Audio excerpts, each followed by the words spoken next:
Hello, hello. I have dear friends on this morning's episode. We have Dan and Jessica of San Diego Urban Timber. And San Diego Urban Timber is San Diego's original local resource, breathing new life into fallen trees and other materials which would otherwise be discarded. Their business is driven through healthy collaborations between the material, their client, and their vision. In the process, they strive to steward their wood to elicit the most out of each piece and transform it into utilitarian artwork, fulfilling the collaborative visions they create with their customer.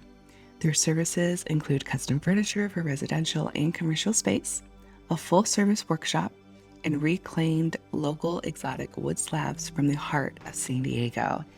And they are just so inspiring, so beautiful. I'm sure you all are just going to want to go check them out, check out their Instagram. I mean, what they do is art, and it's art with trees that have fallen, and it's just really, really beautiful. I hope you enjoy this episode. Please send me messages if this is something that you are enjoying. Tell me what your favorite piece was, and I just love hearing from all of you. You're listening to the Holistic Interior Design Business Podcast. This is a podcast that guides you as a new or inspiring independent interior designer navigating your entrepreneurial path. Here, with my over 20 years experience, I will share my holistic approach to design with intention and ancient practices, including feng shui, all incorporating mind, body, and spirit into my design projects. You will also learn from seasoned interior designers as they give strategies and insight of how they built their businesses and continue to work in the field. Together, we will discover supportive trade partners, new ideas, creatives, and inspiring artists from around the world.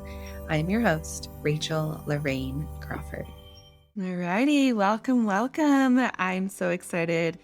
Today on Bewitching the Home, we have Dan and Jessica of San Diego Urban Timber. And before we get into their story, I'm going to go ahead and set our space by ringing our bell to bring us into the present moment. And then, of course, to light our candle, connecting us with the element of fire, the element that supports creation, because that is what Dan and Jessica are creating on a day-to-day basis. Always beautiful creations from Mother Earth. And I'm going to go ahead and pull us a card. I'm pulling from Moon BB Magic, from Angela Mary Magic, who's been on the show before. I'm just pulling a beautiful tarot card to get us connected here in our space with a beautiful energy of sorts. And I'll read the card right side up. It's the Chariot. This is all about motion, moving forward, going through, being unstoppable, and just taking it and running with it. So it's just that forward energy of making stuff happen no matter what, like through the obstacles, through all the things. It's just like, being unstoppable and relentless. All right. So today I am drinking my Paru blue chamomile tea. I haven't had it on in a while. I really made this super potent, but it's usually like a lighter blue, but this is like a super dark blue. It's really, really pretty. So I've got some blue chamomile, and Dan and Jessica, what do you nourish yourselves with in the morning? We're Coffee drinkers. coffee and MCT oil, Ooh. a little sugar and cream just to add the decadence in my mornings. And off we go. Nice. I love it. I love it. Love it. Love it. So tell me, what is home for you, both at the moment or individually, however you want to answer that? Yeah, I've been reflecting on it a lot lately. Not just the physical structure, which is really important to everybody who inhabits it, or what we call family. But a sensation of safety and being able to rest with the people around you and to feel supported. Home has been expanding for me since COVID to include a larger community base. And even in certain ways, like people that aren't even physical, because there have been times lately that the people that you love a lot, you can't see, they're in another state, the quarantine or vaccinated, not vaccinated. And I've noticed that the sensation of being supported, I don't always have to have the physical person around now. I just have to know I belong. It's a sense of belonging. It's been bigger. Nice. It's definitely a lot of that, and then also bringing physical objects into the home recently that have definitely solidified it as a calm and providing space. So like an armature for us to have interactions that feel a little more special and deliberate. Was there something in particular that you brought into your home that brought that sense? Actually, we're sitting at it right now. It's a dining table that we. It's like the cobblers who have no shoes. It's something that we've been talking about for a while, but had to be right, and so we finally has landed. So Oh my God. So this is something you've made. yeah. What can you tell me what it is? Like what's it made out of? And I well, definitely it's- want a photo. That's fine. So it's a combination of some slabs that we've had for over a decade with Urban Timber, and it's blue gum eucalyptus with this bee's wing figure in it that's pretty fantastic. And it was actually a tree that I milled before Jess and I knew each other, and but Jess fell in love with the wood, and so kind of earmarked a couple of slabs for our table at some point. And then it sort of serendipitously, the table needed to be spaced out about 3 inches in order to be the proper width. And this piece of metal that we found in a yard together, sort of just on a Saturday morning, looking for pieces of steel we needed to own, and it just sat there for probably 5 years, and then it just jumped into this table. It's dynamic, so. That combined with a repurposed pallet rack, reimagined pallet rack base, and this cool little Roadrunner, dude. You gotta- like checking it out. Woo. Awesome. Oh my gosh. Yeah, you guys are rad. So I remember when I used to work at Mixture, and I was, selling furniture and all those things at the showroom, and Dan came in with cutting boards made out of avocado wood and chairs and I think a bench and maybe a table. And I just remember seeing these pieces and just falling in love with them and just wanting to touch them. It's like there's just this sensation about your work that it's like you just want to rub on it, and you're just like, it's just it feels so good. And that was, I don't even know how long ago that was. That was maybe 2009 or 2008 or something. But tell me, how did all this come about? Where did the idea, what's the origin of San Diego Urban Timber? So the origin was, I was woodworking at the time, like 2007, and got exposed to working with eucalyptus through local artist Roman DeSalvo. He had done a piece for Caltrans, and had milled some things, and we were doing legs for the Museum of Contemporary Art for some desks. And I was blown away because I bought like 10 router bits to do this job because I was sure that the eucalyptus was just going to be a bear to work with. And then after working it seemed fine, and it was super beautiful, and I was amazed that more people weren't using it. And so then I started looking around on the freeways locally and saw a lot of trees just getting tossed in the chipper or in a truck headed to the landfill.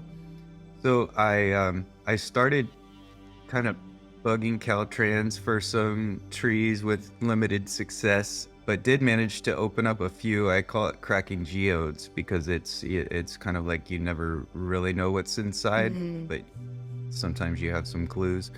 And then after starting to open up these trees up, I got totally hooked and wanted to know about what was inside all of the local trees. And so I would say 90% of the species that grow around here are interesting, at least, and applicable in some way, for designs, whether inside or outside, or for instruments or utensils or something. Mhm.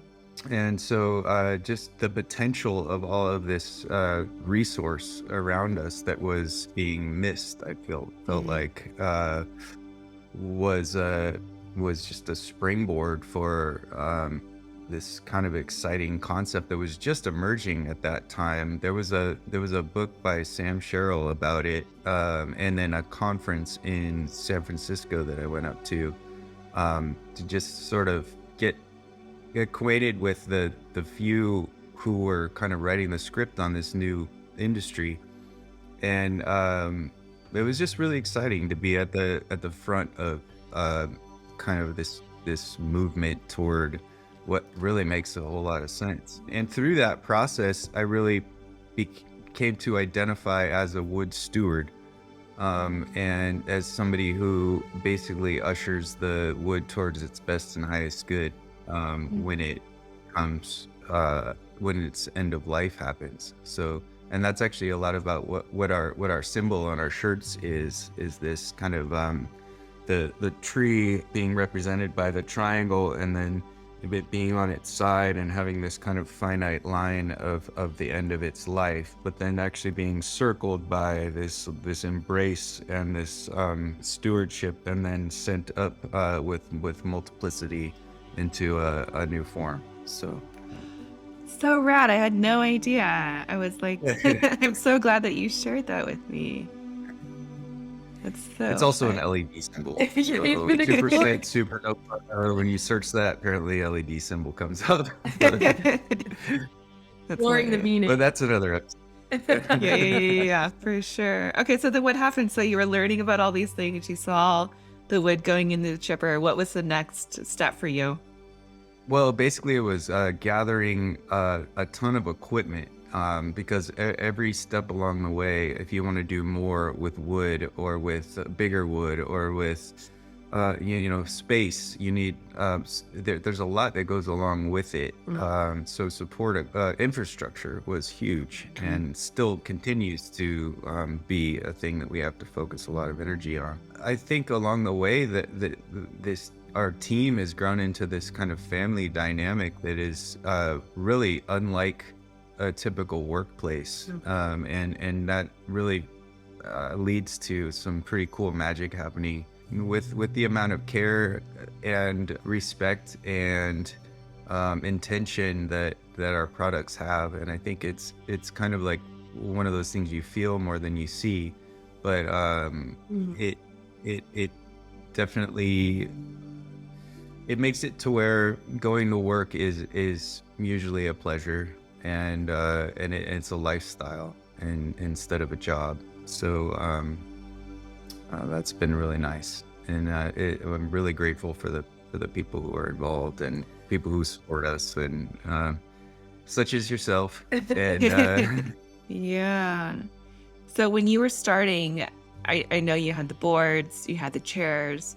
Was there something that sparked like starting in that space versus something else, or was it just an easy way to get things going in practice, or what was the well, idea behind it? so coming from an art school background, I definitely was leaning more toward functionality, than just making things for the sake of making things. Hmm.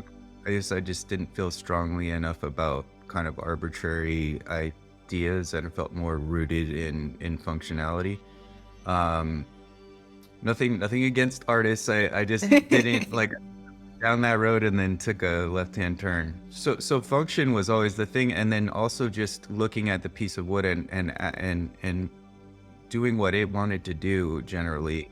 So that's a big part of my job, is just pairing the right wood with the right people and the right situation.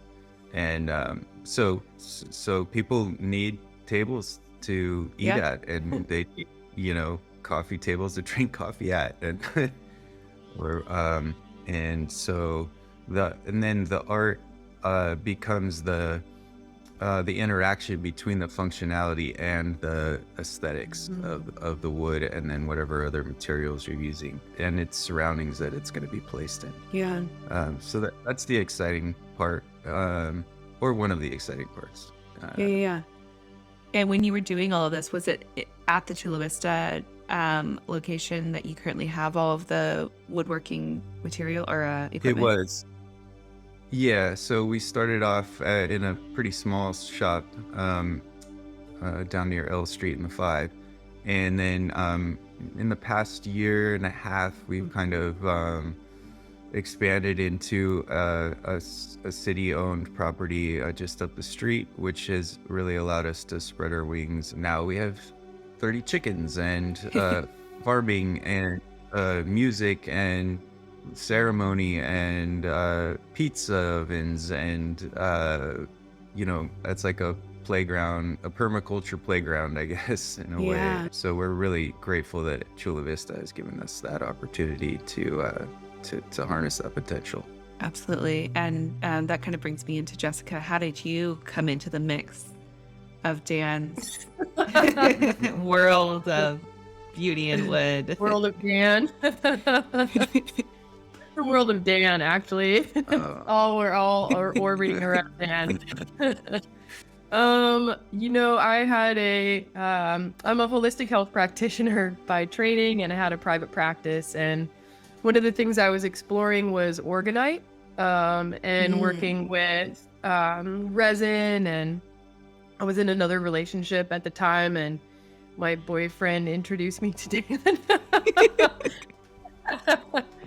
And thought that this space would be good for doing resin work. And Dan and I met, and I got to talk. I met a creative for the first time that was lining up with a lot of things that I was caring about. And so that's how I got involved. I'm also kind of a jerk because Dan has to use a lot of resin in his in pieces because urban wood requires resin work.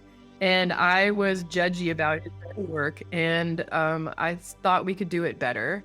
If I could learn how to do resin, I could do it better. And so I learned how to do resin, and I feel like I've contributed a lot as far as that goes and our products. And that's where I came in. So I eventually dropped my practice because it became unreasonable to hold both spaces. And it was also a lot more fun to hang out with Dan during the day, doing anything like getting trees or making furniture or, and also taking on the kids. Dan's got 2 kids, and so they became a bigger part of what we were doing, and we've always included them in the business. So they're a big part of that. It just turned into family really quickly. And how long ago was that you kind of came on and joined the family?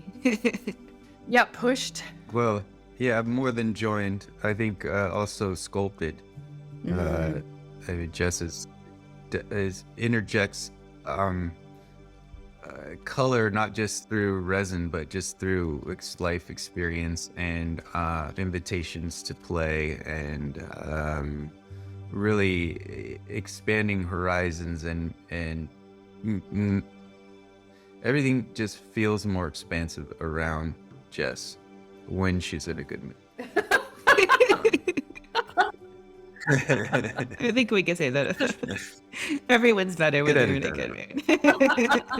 So how did the whole situation come about with this new property in Chula Vista and getting this expansive space? And tell me a bit about that. Yeah, I mean, life's a journey, right? And we're really fortunate. In my previous background, I did a lot of work with counties and with agencies, so I have a familiarity with them. And someone suggested that we contact the development department in Chula Vista because trees are big, and when you start hoarding trees, it's like a situation. It used to wake me up in the middle of the night, freak me out. And so Chula Vista showed up, and they offered us a few different properties, and one of the ones is 610 Bay, which you resemble.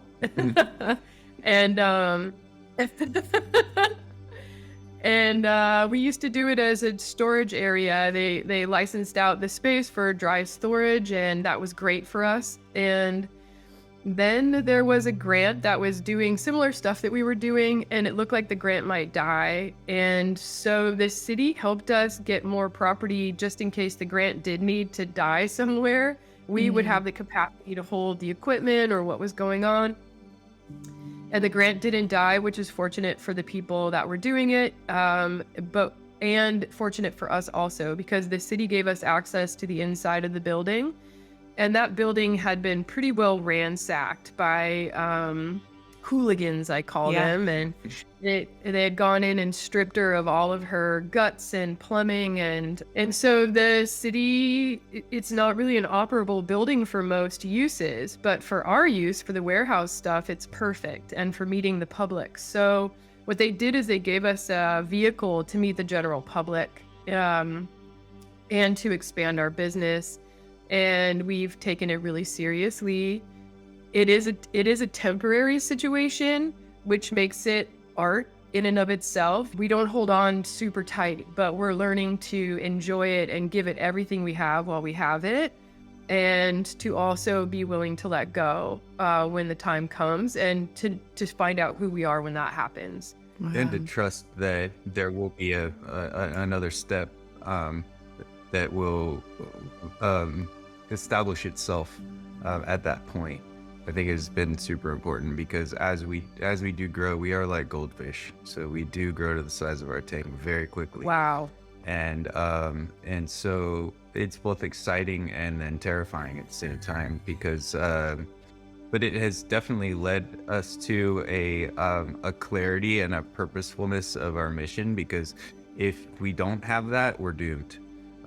So just believing in it all the way, 100%, riding that chariot, and that's where we're at right now.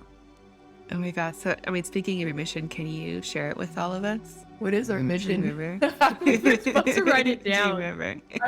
We're supposed to. I think I kind of touched on my personal thought is really just putting the right wood with the right people, the right practices, and just acknowledging the wood as a material, as a resource, as beauty, as this harnessed time lapse of the past 100 years sometimes, and it's just a piece of our city that we can be proud of and honor. So. Yeah, and I want to say, I think for me, like really acknowledging this concept of willful blindness, that there's a phenomena that happens that even 85% of an organization can know that something is wrong and not have the courage to do anything about it, and not really just like the human psyche. It gets pretty trippy when it comes to making changes. And aesthetic beauty and beauty is a fascinating junction of mental health and visual clarity. And so one of the things that we do is we dupe people by showing them this ultimate beauty so they can't look away from the real disaster that's going on with these trees that are headed for the landfill. So it's kind of a bait and switch. We just show all this beauty and then we go, surprise, let's do something good about it, Yeah. So good. Yeah. Oh my goodness. So how many people do you have on the property, and are they all, I know some people are kind of doing their own sort of things, but they're also integrated, and can you share with me like all the little parts and pieces that are happening that you've created this compound of sort? Well, maybe 90% of them. Well, we're definitely sharers, so that's the thing. I don't think we'd ever make it on Survivor. We would build everybody a house and share all the food and give away our last meal. We would do that. So that's the thing, in this sharing journey, that's what's happened is we have, we're really blessed with that sensation that I was talking about with family or home. That's what's shown up, especially after COVID and people's inability to connect in or their ability to connect in. And what's happened is our web has become really clear. Like people that we used to orbit with, we still orbit with. We just orbit with in a more interwoven way. And so part of that is like Carly Ely is down there, and Chris Konecki is down there, and we've got our friend Mia, who has Hardcore Sports, is down there, and we've got some mushroom cultivation going on, and Don't forget Billy, jack of all trades, And master Billy- of all trades. yeah, we've got a roving office down there where the best and the brightest can check their emails and tell us how to do our business better, which we're always. And yeah, there's David, who went to farm school down at Wild Willow, and we've got Mudworks coming in, and what we, I think, require are self-starters. We can't really, like, that's the thing with the guys, that anybody that we work with, we employ people that we want to employ, people that don't need us so much. I mean, but that's, Yeah. I mean, we're, Well, yeah, and employees are one thing, and then also the people, the collaborators at 610 have definitely been offered opportunity, but and support, but hopefully coming in with their own direction. yeah. And you know, we're our bandwidth is pretty big with our business, and so fitting more direct other people's direction in there is not really what we're about, but definitely providing an armature for them to, or sharing the armature. Yeah. I mean, Yeah. and resources to make it happen, because I think a lot of people are really used to things being in their way, Yeah. and I think when you give them the opportunity to not have things in their way, it sometimes it actually takes convincing people that no, Yeah. you actually can do this. Everything is right here. So it's been fun to see the people who take advantage of that, Yeah. and really run with it. And then other people, you know, kind of come and go, and maybe hopefully they learn along the way, and you know, or maybe come back at a later date. We actually have a few employees that have gone and come back. Oh, wow. And cool, you know, just gotta test the waters and see, and we really enjoy being around other people who pursue their own passions, and develop their own skill set that can be plugged in ways that aren't just like organized by one source, but it's more of a multifaceted journey. So. Yeah, I mean, talk about Yeah. expansiveness. Jess and Dan, both of you, I mean, just being able to provide a space for people to dream and to go big and to Yeah. like just let go, right? And then having some of that be very scary for people, on being like, well, I need to like be told, like I need some parameters, or I need to like have some rules or whatever. And you're kind of just like, let's see what we can do and play. Yeah, totally. I think that it gets really shocking for people sometimes that they can have whatever they want. Like when they design their furniture, I've seen some of the strongest power people crumble under the ability to create whatever they want, because they're not sure that they're going to want that. They like to be told what they want. Or how the size works. Yeah, but see it in a catalog. Infinite, you know, possibilities. Yeah. I mean, actually, restraint or limitations can actually be very liberating in a way, because it gives you at least some walls to bounce off of. But yeah, people like the realization, or trying to get people to realize that, you know, we really can make you anything you want, is exciting, but also super. Yeah, people aren't used to being like having that option. Yeah. So. Unless they're at Starbucks. You can have whatever you want.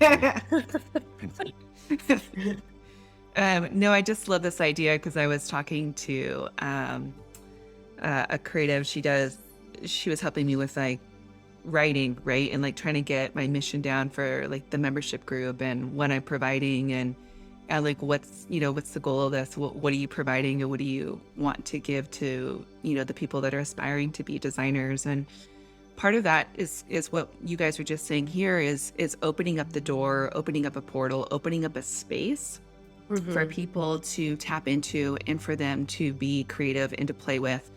Especially when I talk to people about like mixing my spirituality and all these mystical, magical things in with like interior design. And I remember talking to people, and they would just look at me and be like, you can do that? Like, that's an option? Like, like, that's a job. Like, I'm like, yes. And it's like, yes, you can put your own spin on it. You can do these things that you love, and you can make a business that's different from everybody else. And like, that's your superpower. That's where you shine. Like, like part of what I'm doing is I really want to show people that there's so many ways to do this, and there's not one way, and this is just one option. And it's totally like just in alignment with what you guys are saying. Like, 'cause I just had that conversation yesterday, and it was just like, oh my gosh, all these things are coming together, and it's just being able to open space for people, right? And to let them be their own sort of journey, and to let them be their own guide, but for us to kind of hold that space and say, you can do it, and support them. Totally. And having people find that resonance within themselves, I just think is so huge. I mean, that's where my background comes in, of having been a counselor, or like having spent that time. The relationships are everything. And then it's also tuning into, like, I think like the work that you're offering, where people can bring more of themselves forward and be connected to more of themselves, then it makes the work easier, because you can feel into, do I even like this idea? Like, how am I doing? Am I intimidated by this situation? Like, am I inspired by it? And there's so much information that happens. And man, you're in the relationship business too, with the interior design. Huge. Massive therapy. Yeah, it's huge. Yeah. I feel like that's one thing that and again, like, I've just been developing these relationships with all these people for, over 17, 20 years. And it's like, that's what's kept me going. And that's how I've been able to share and like, again, what met Dan so long ago. And it's like, I've always held that, and it's like always just touching base and connecting, and being able to share that with them too. Like, the relationships that I built, I want to share that. I want to give back to them, because when I first started, nobody did that. Like, everybody was so secretive and didn't share, their resources or who they use. And even now, like, designers will come to me like, hey, who do you have for, really rad, reclaimed wood or repurposed or up, whatever. And like my friend Michelle, I think she came out to the space and met up with you guys, Miss Harrison. She's super stoked. Yeah, she's rad. She's one of those people that's like total cheerleader, like so supportive to everybody, and so fun to be around and creative. Meeting her back, it was probably around the time that I met you. At Hold It. Hold It, yeah. So that was, and went a long time without speaking with her or working with her, but it was really neat. She's always had a real warmth to her, and it's nice to come back around and just like know that people come and go in your life, and that's totally fine. And then trusting when it will return back, Yeah, it's huge.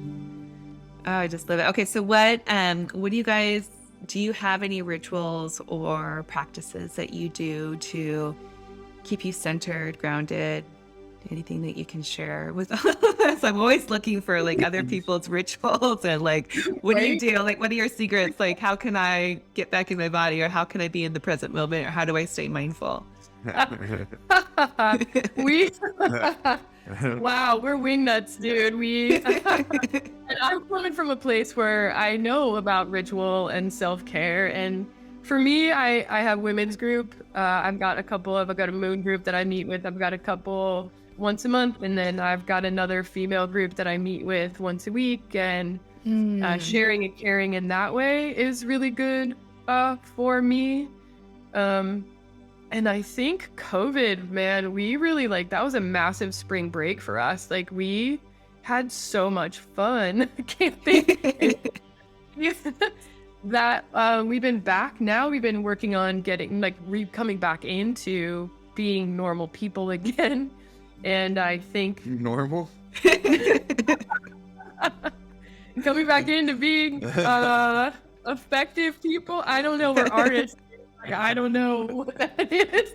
We go to bed at night. That's helpful.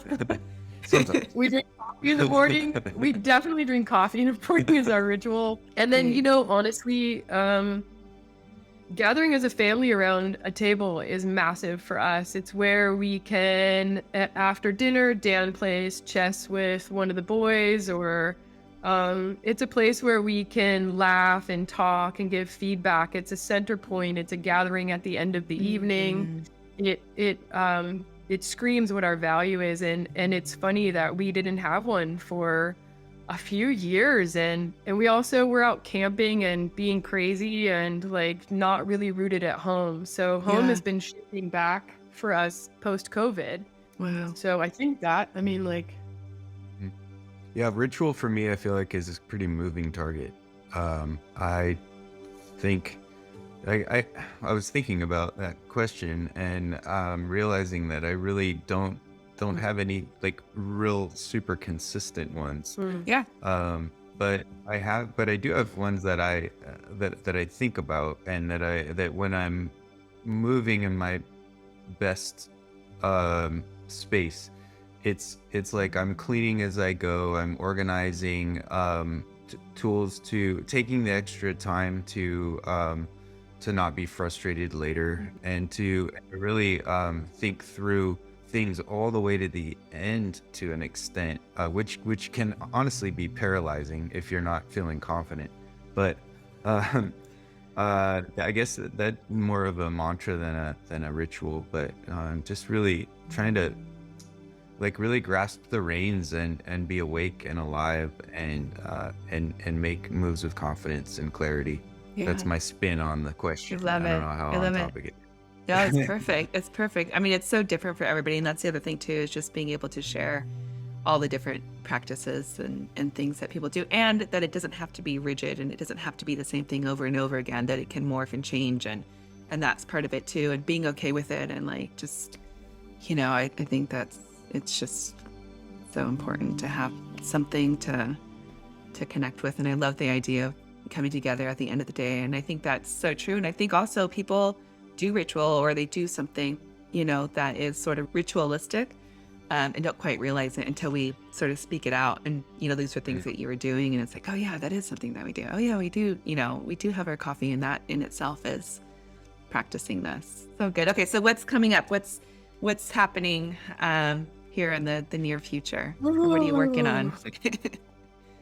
right. Well, if you see the size of the building that we're in now, and I feel that we are growing as an industry to meet that size. Like, it was big for us, funky, weird, and we went into it and put our art and our wood in there and our friends in there, and now it's being asked, I think, of us. We have the vehicle to advance this industry, and we've been really putting it off for a while for a few reasons, because once we grow it, we're responsible for it, and we haven't really known how we wanted to do that, because the traditional business, like you were saying in the back with when you came on, and people were not sharing and they weren't resource supportive, and well, we've been taking a look at doing business with those type of people in order to grow an industry, and it's not felt right for us, but it seemed like the right thing to do. Well, what's happening now is we're organically generating more business-minded people that are in love with what we do and starting to understand us more. And the more that we're being seen, they know how to support. And so they're coming on and contributing in a way that we can now build the bigger industry business, so that we can move more trees, so that we can wake more people up, so that willful blindness thing can get broken down on a larger scale.